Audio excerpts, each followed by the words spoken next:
The name Mahdi predecessor father.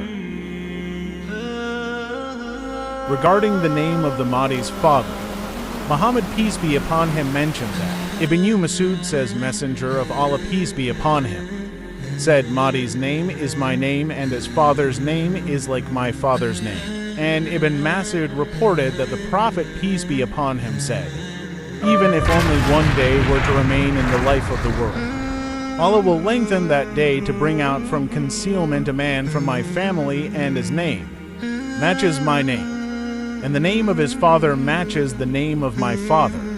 He will spread on this earth justice and equity, and will eradicate tyranny and oppression. Lastly, we find in the Hadith that the name of the Mahdi's father is the same as the name of the Prophet Muhammad peace be upon him father, Abdullah. The Prophet peace be upon him said, if only one day of this world remained, Allah would lengthen that day, according to the version of Zaidah, till he raised up in it a man who belongs to me or to my family whose father's name is the same as my father's.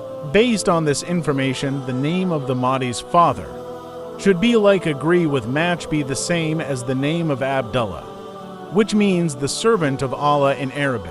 In the Muslim world, theophoric names are formed by prefixing the term Abdu, meaning slave, servant of, to the name of Allah in the case of male names.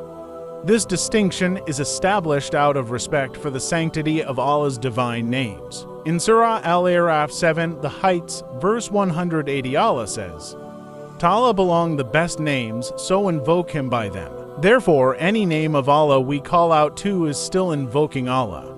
For example, when we call out Ya Rahman or Ya Aziz in our du'as, we are still calling out to Allah. And Muhammad peace be upon him also affirmed that Allah has 99 names. Therefore, the name of the Mahdi's father could also correspond to any one of the 99 names of Allah. For example, we have the name Abdullah, but if we say Abdul Hadi, servant of the guide, Abdul Ghani, servant of the all-sufficient, or Abdul Karim, servant of the generous, it is essentially the same thing, as all names are implying servant of Allah. Changing the name from Allah to any one of the 99 names does not change the overall subject, as the final name will match the name Abdullah, slave of Allah, regardless of which of the 99 names of Allah is being used, as those names solely belong to Allah Azza wa Jal.